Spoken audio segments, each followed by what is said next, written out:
days a week I'm watching them nonstop, and then 3 days a week or 4 days a week I go to work and I'm watching inmates. Yeah. So I go crazy watching other people. You go crazy because you're inside all the time.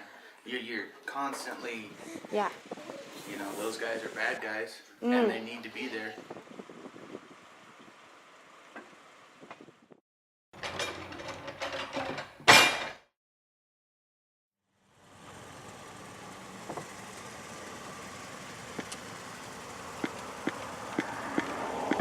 Access granted. Please enter.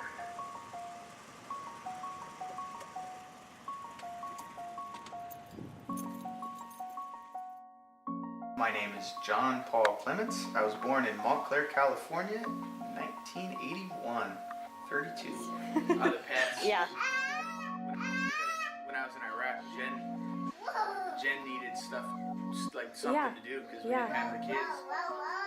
And the dogs. Hey, how old are you?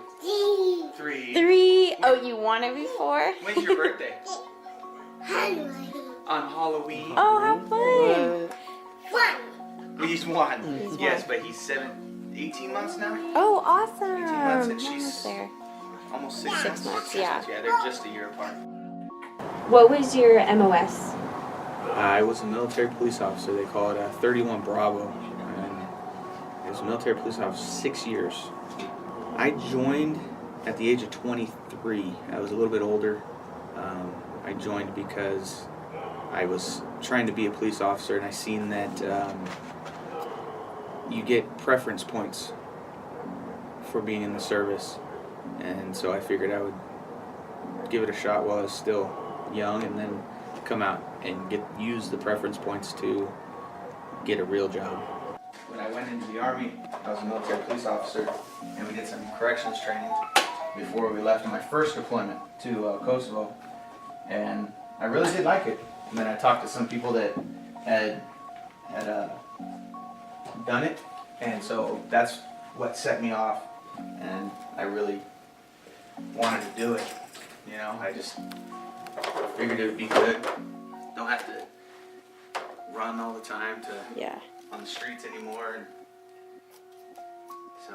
How many inmates did you start off with?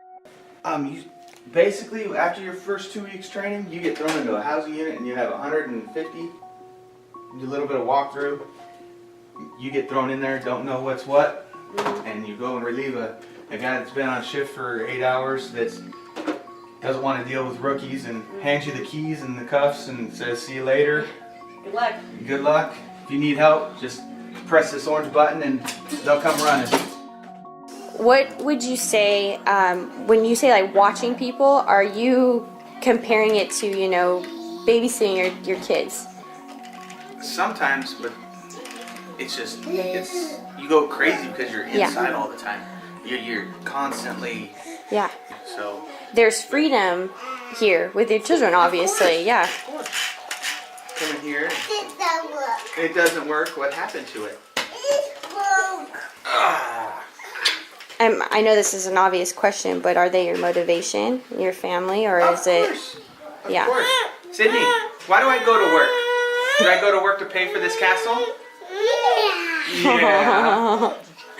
That's awesome. What are your hours? What do they look like? My hours right now are Friday, Saturday, Sunday, 4:30 a.m. to 2:30 p.m. And then on Monday, I work 1:30 a.m. to 11:30 a.m. all night long, baking.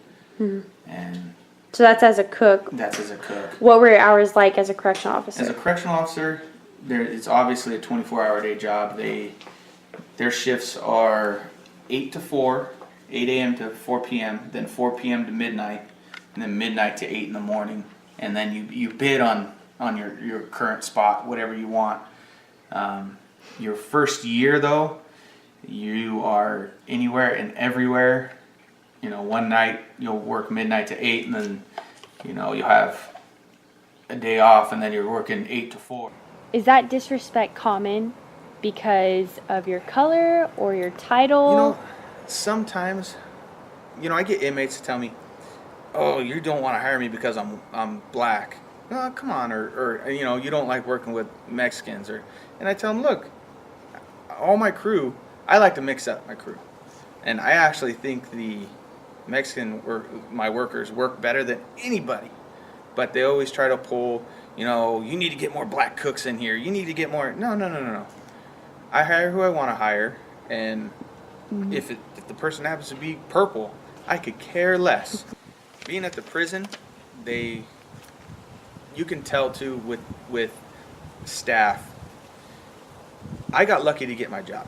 I think I was the token white that got hired. They hired 2 black guys and 1 white guy, and they have to do that to keep everything going, because people will always, oh, you didn't hire me because I was this. You didn't hire me because I was that. So they usually hire, if they're hiring more than one, they'll hire different. Okay. Just to keep it all squared away. And I just happen to be the token white, and I'm going to roll with it because it was a $5 raise. Yeah. What is the most intense experience you have witnessed or been a part of in the prison? Obviously, I've seen stabbings, inmates get stabbed. But the most recent one was I was working in one of the prisons, and I had turned around and I seen 2 inmates fighting inside the chow hall. And the lieutenant was standing there talking with me because we know each other for 5-6 years. He came in and said what's going on, and I seen it. I turned around and said, "Oh my God!" And I ran over there, and there's 2 Samoans fighting, and he went and got one. I mean, obviously I called it in on the radio, said, "Hey, we got to fight in the chow hall," and I ran and grabbed the other one. I grabbed him and I pulled as hard as I could, tackled him down, and there's all these other inmates just standing around. I mean, you got 500-600 people in the chow hall at one time, and I landed on my shoulder. I sprained my shoulder, and that was the most recent. And then when I was an officer working in the special housing units, there was some brutal things in the special housing units. That's where you get some really bad guys, and they can slip their handcuffs and do whatever they need to do, and it was intense inside a SHU. Have you ever been the victim of any attacks or the target of any attacks? No. I mean, I think I scare them enough to where they think I'm pretty badass. I don't want to go, I don't say, hey, let's go in the back room and want to fight. I don't, you know, they challenge me, I say, let's go. They think that their mouth, or they're an inmate, they think that, you know, they can say, hey, you know, and I've had one inmate tell me, when I get out, I'm going to slice your throat, you know, and it is what it is, you know, and I know this, I write them up for that, and, you know, yeah, you just live with it, I guess. You know, it's always in the back of your head, and you're always thinking about it, but you just kind of put on a front and go with it. Yeah. Oh, man. I wonder, what was it like to be threatened? You know, it was kind of weird, but I guess it just comes with the job. You know, that same guy threw urine and feces on me. I mean, it's just part of the job. You just go with it. Luckily, he didn't get it in my face, and I seen it coming, and it just got my pant leg and my boot. And I was, but this is where you have to control yourself. I wanted to go in that door so bad and just beat the living daylights out of them. But that's where you separate. They're an inmate, I'm an officer. And that's where you separate. And I really, really, really wanted to go in there and just lay him out. But there's nothing you can do.